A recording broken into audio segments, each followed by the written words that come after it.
Soal laga timnas Indonesia yang akan melawan Jepang 10 Juni nanti akan kami bahas bersama dengan para narasumber. Bergabung saat ini pengamat sepak bola Roni Pangemanan dan mantan pemain timnas Indonesia Peri Sandria. Selamat malam semuanya dengan Tifal, apa kabar? Selamat malam, Tifal. Kabar Terima baik. kasih semua sudah bergabung bersama kami kali ini. Bung Ropan, minggu lalu kita sudah sempat diskusi soal analisis dan juga data statistik timnas kita peluang ke putaran 4. Terjawab sudah saat ini dan kita akan menghabiskan momen untuk putaran 3 ini melawan Jepang tanggal 10. Dan Patrick Kluivert sudah memberi sinyal bakal mengubah komposisi pemain. Menurut Anda akan sesignifikan apa perubahan komposisi ini saat kita diminta untuk bermain realistis melawan Jepang yang urutannya di 15, terlebih dia pemuncak grup C saat ini? Saya pikir agak riskan juga ya kalau Patrick Kluivert memilih untuk bisa merotasi pemain atau mengubah pemain. Kalau mungkin 1-2 dari pemain kita menghadapi Cina itu masih memungkinkan. Tapi kalau sudah mengubah 5-6 pemain, ini terlalu mencolok dan saya pikir akan berbahaya. Walaupun pertandingan ini memang hanya formalitas karena kedua tim kan sudah pasti lolos. Jepang lolos langsung, Indonesia lolos ke putaran keempat. Tapi bagaimanapun kan kita tidak boleh kalah dengan gol yang banyak misalnya.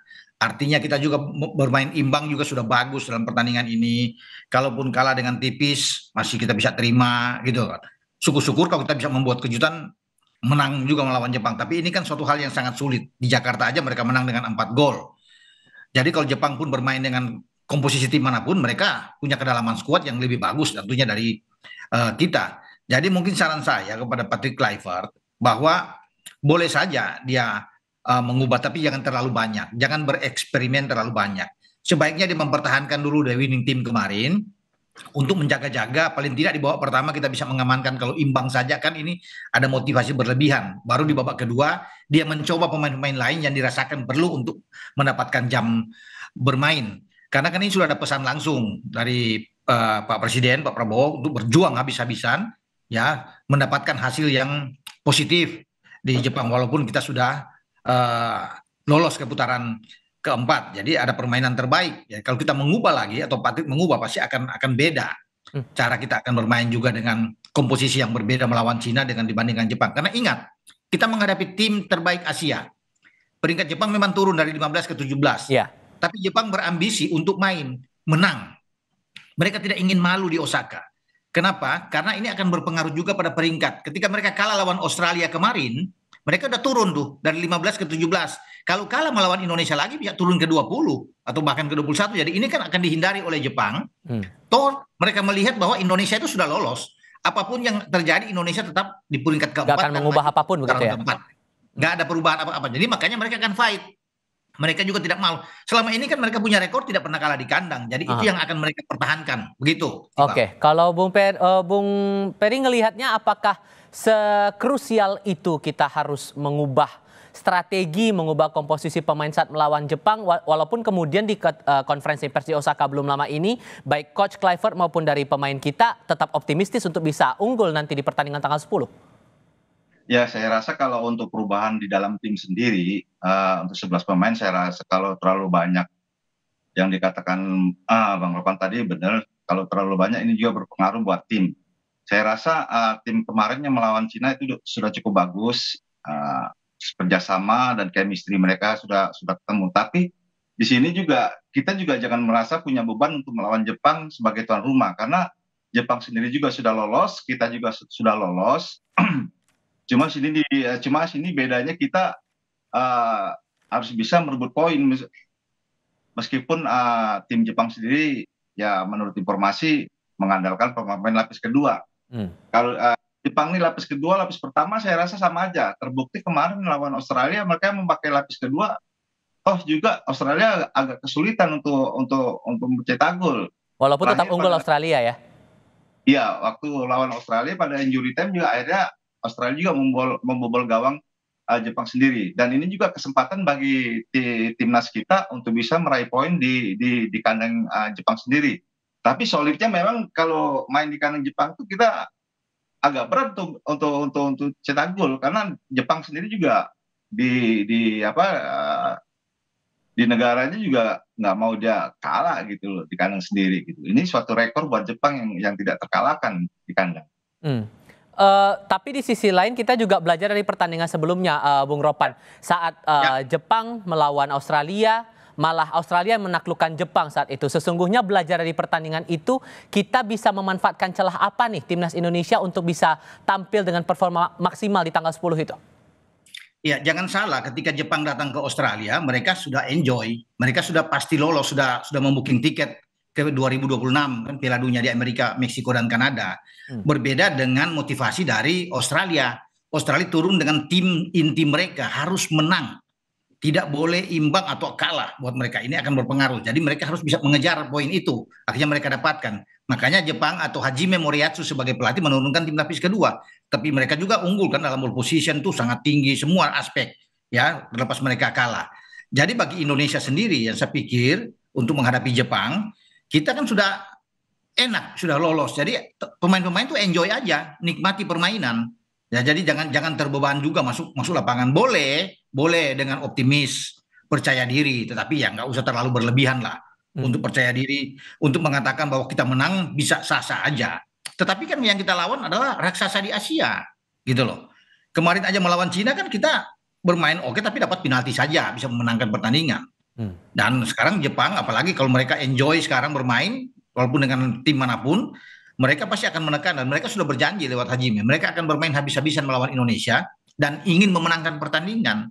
Saya pikir wajar bagi Jepang untuk bertekad mengalahkan kita. Sekarang kalau bicara taktik, tinggal di PK, Patrick Kluivert. Apakah akan tetap bermain dengan taktik 3-4-2-1 seperti kemarin atau mengubah 3-4-3 Saran terbaik atau Anda apa? ya bermain dengan cara kemarin oke. Hmm. Ya, tetapi pemain-pemain yang dilepas juga kita akan lihat karena kan harus diingat Jai Itzes dan Verdong itu sudah dapat kartu kuning. Jual. Jadi kalau dipaksakan juga dan mereka mendapat kartu kuning, kedua dia tidak akan bermain di putaran keempat. Karena putaran keempat kan tim-tim bagus yang menghadapi kita, bisa Irak, bisa Qatar, ya akan kita hadapi. Jadi itu yang harus dipikirkan juga oleh PK dan kita sekarang sudah dapat Lino sudah masuk lagi dan Martin Pas. Jadi bisa aja ada perubahan-perubahan yang harus dilakukan oleh PK di dalam tim. Ya, tetapi itu saya bilang tadi, jangan terlalu banyak. Boleh, itu urusan PK, dia bertanggung jawab terhadap tim untuk mengubah skema permainan lah atau pemain-pemain merotasi. Tapi kalau sudah 6-7 pemain, nah ini kan akan lain cara bermain kita ketika tampil melawan Cina kemarin. Oke. Saya pikir mempertahankan yang the winning team kemarin masih oke lah. Tapi di sisi lain Bung Peri ada pernyataan juga dari Coach Hajime membaca pergerakan ataupun juga kemampuan dari timnas kita dari waktu ke waktu. Ia sampai bilang begini, pertama-tama Indonesia adalah tim yang sangat solid, tapi menurut saya Kapten Jai Itzes inti dari tim itu. Dan ia menyatakan sikap bahwa ingin para pemain fokus pada gol dan menerobos pertahanan. Sebetulnya kalau kita tangkap dari sisi lainnya berarti kan Jepang sudah memperhatikan bahwa ada perkembangan dari timnas kita kan sesungguhnya. Sehingga itu jadi bagian yang menumbuhkan optimisme buat Indonesia bisa perform maksimal di situ atau justru tetap harus ada hal yang lebih hati-hati lagi di sini Pak Jan? Ya, saya rasa Indonesia dalam terakhir di kandang kita 2 kali menang ini juga meningkatkan kepercayaan diri sih kepada anak timnas kita untuk meraih 3 poin melawan Jepang. Dan sebelum kita tandang ke Jepang, waktu kita kalah dengan Jepang 4-0, saya rasa ini sudah dievaluasi oleh pelatih Patrick Kluivert. Masalah taktik dan strategi itu saya rasa urusan Patrick Kluivert ya gitu. Cuman di sini kalau tadi bicara Bang Ropan 3-4-2-1 itu saya rasa itu sangat riskan sekali untuk melawan Jepang karena itu bermain terbuka gitu. Ini berbahaya gitu loh. Karena yang diharapkan oleh tim Jepang sendiri Indonesia kalau bisa bermain terbuka. Nah, saya rasa ini juga akan kembali lagi ke formasi 3-4-3. Ya, kita bermain bertahan dulu baru kita mengcounter gitu. Saya rasa itu begitu. Dan untuk Ijes sendiri memang dia adalah suatu pemain kunci. Ini memang sudah diwanti-wanti oleh pemain Jepang agar bisa merapat terus ke barisan pertahanan dan akan menggedor terus di barisan pertahanan Skiredo, Jesse Ijes dan Justin Hapner.